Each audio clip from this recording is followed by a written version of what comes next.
Cada um dando um pouquinho de si, a gente pode realmente impactar e melhorar e dar esperanças para tantas ações que são feitas no nosso país. Cerca de 2 meses antes do acidente do Ayrton, ele me falou assim: olha, Viviane, eu queria fazer alguma coisa para ajudar as crianças, para ajudar o Brasil. Quanto antes puder começar, melhor.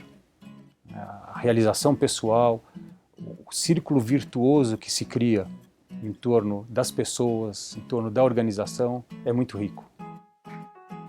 Eu nasci no Líbano, onde a solidariedade é muito importante. O bem-estar da comunidade reflete na vida pessoal de cada pessoa.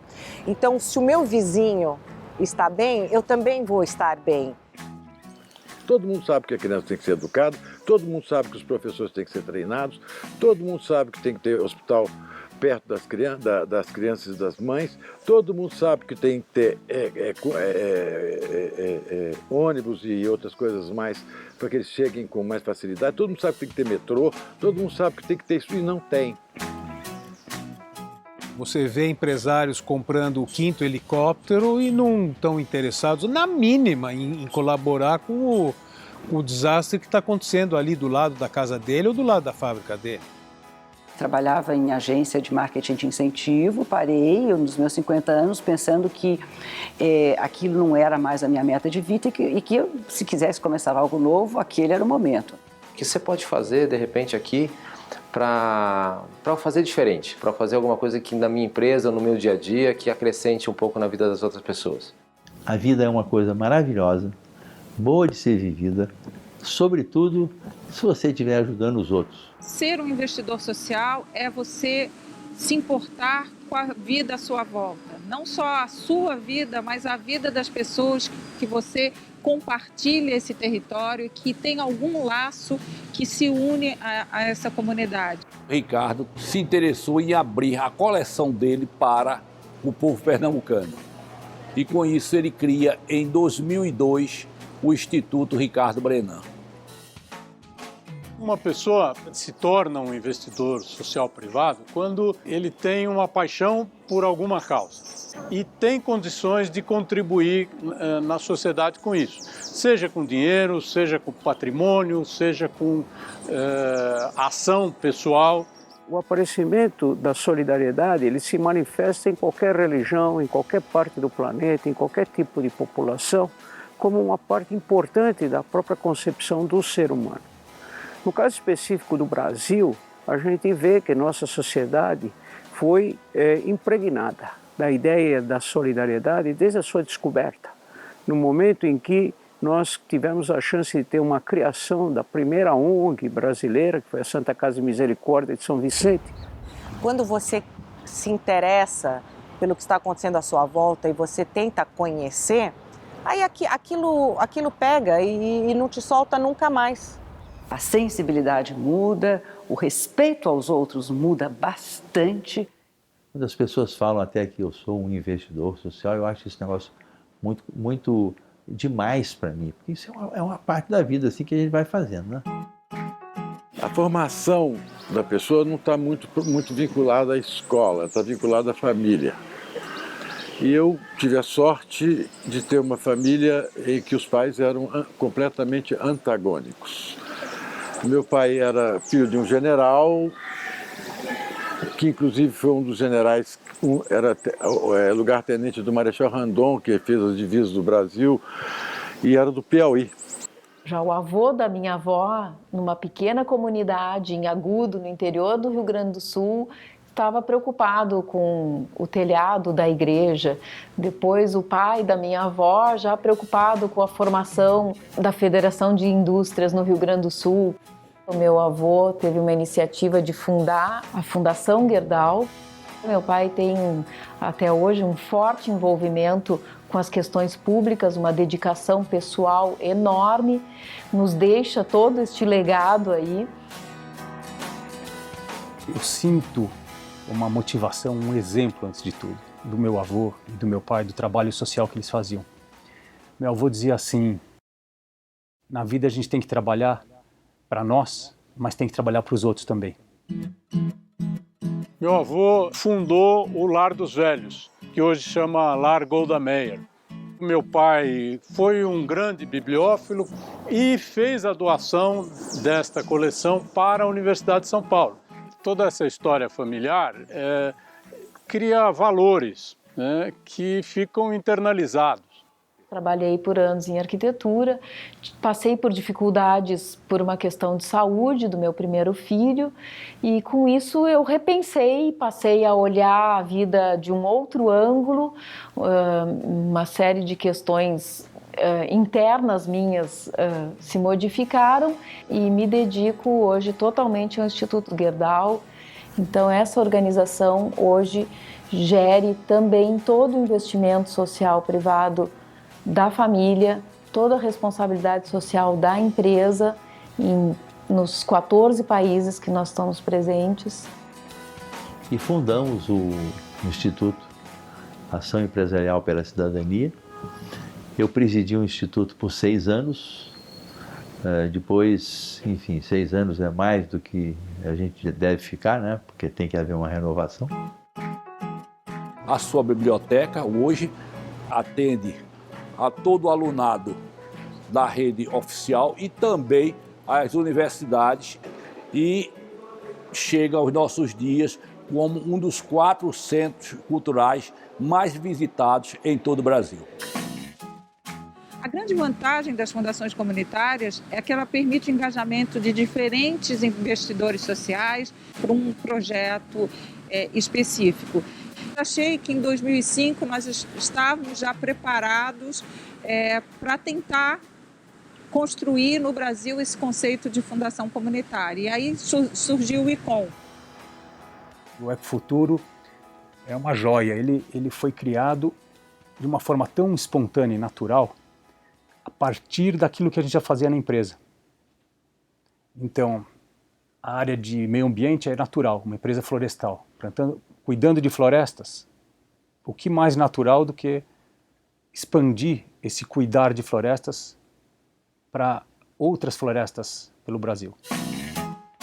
A gente atende cerca de 2 milhões de crianças em todos os estados brasileiros, em mais de 1.300 municípios, o que significa operar com 1/5 dos municípios do país. Então, de fato, é uma operação de larga escala. A gente forma cerca de 70 mil professores, diretores, coordenadores pedagógicos ao ano, o que é mais do que todas as faculdades de pedagogia do Brasil formam.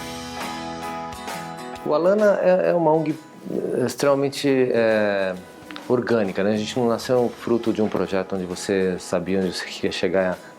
A gente está falando isso há quase 20 anos atrás, quando os fundadores tinham 20 anos e pouco mais de 20 anos. Eu venho de uma família que tem uma fundação e opera uma fundação, que é a Fundação Vitor Tivita, que hoje completa 27 anos. A fundação foi criada pelo avô do meu marido, Vitor Tivita, e ela é uma fundação operadora. Ela executa em prol da causa que escolheu, que é a educação. Eu comecei a trabalhar como voluntária numa comunidade pobre de Florianópolis. E a minha ideia era promover a integração entre os setores da comunidade.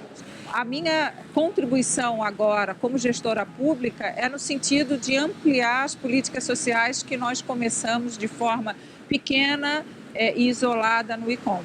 Era preciso criar no Brasil um movimento para que as empresas brasileiras se envolvessem nesta questão de levar a responsabilidade social para o cerne da sua estratégia e da sua forma de ação, né?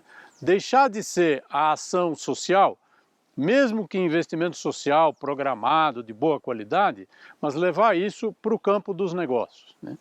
E dessa decisão tomada no final de 97, se não me engano, nasceu em meados de 98 o Instituto Ethos de Empresas e Responsabilidade Social. O que eu fiz em Inhotim, eu dou graças a Deus de ter entrado por um caminho que é o caminho da emoção e da sensibilidade da transformação e da exemplificação. Porque o povo não pode viver dentro dessa beleza. Ela não é cara. Essa fundação estava parada há cerca de 30 anos e correria o risco de sofrer uma intervenção. Hoje, a Fundação STIC mantém uma parceria com o Estado de São Paulo através de sua Secretaria de Cultura. Hoje, o doador brasileiro pode sim encontrar organizações muito sérias, muito comprometidas e que estão apresentando grandes resultados. O Brasil está caminhando. Esforços estão sendo realizados. E um dos veículos que está fazendo esse esforço é o próprio trabalho do ITS como instrumento da sociedade, como uma organização sem fim lucrativo que se dispôs a colaborar para que essa sociedade encontre melhores respostas para esse ato de doar. Existe uma vontade, uma intenção da área empresarial olhar para a responsabilidade social com cuidado, e mesmo aqueles que não olham porque querem e têm intenção de trabalhar o social, eles fazem porque há uma necessidade disso, né? Então, hoje, a sociedade exige que a empresa tome conhecimento disso. Tem alguns efeitos colaterais que são fantasticamente importantes, sobretudo quando você está pensando em uma empresa. É porque a produtividade cresceu muito, porque o pessoal operava melhor as máquinas, porque o entendimento das pessoas melhorou muito. Ou seja, dava para perceber que aquilo que a gente gastava não era custo, aquilo era investimento. Aliás, o investimento social privado pode ser feito tanto por empresas, quanto por indivíduos e famílias, quanto por comunidades. Até pessoas de poucas posses poderiam doar, deveriam doar. Então, quem tem mais, doa mais, quem tem menos, doa menos. O caminho mais fácil de você começar seria apoiando quem realmente já está fazendo alguns anos. E se você quiser fazer, aprende, sabe? Porque são coisas completamente diferentes. Através desse Fundo Pró-Infância, então, a Gerdau criou um incentivo aos seus colaboradores de doar os seus recursos de imposto de renda da pessoa física, né? 6% da pessoa física pode ser doado para projetos que estão cadastrados no fundo. A gente sempre quer fazer mais, né? São tantas demandas e isso, naturalmente, a gente vai se sentindo motivado a expandir, a gente tem que de tempos em tempos voltar e focar. Isso vai ter que ser criado pelas pessoas que já têm as suas organizações, se juntarem para que esse investidor privado acredite, coloque ali o seu recurso que é definido para aquele ponto. O ITS tem esse papel de trazer a comunidade filantrópica junto, ou seja, fazer com que o investidor encontre pares, encontre outros que trabalham de uma forma semelhante, para unir forças e ter um impacto ampliado, ter um impacto que pode realmente representar mudanças na sociedade no longo prazo. Que essas fundações, por exemplo, se encontrem, se conversem, se troquem e que entendam que os seus investimentos não é o volume de cada um, mas é o nível de trabalho, o nível de capacidade de cada fundação de fazer, cumprir o seu objetivo é o que importa. E o quanto estas fundações entre si têm a se ajudar. Quando a gente percebe que nós somos, além de físico, como ser humano, somos também pessoas que têm valores, que têm uma constituição intangível, o que significa esse intangível na nossa vida, aí a gente vai perceber o significado do trabalho social.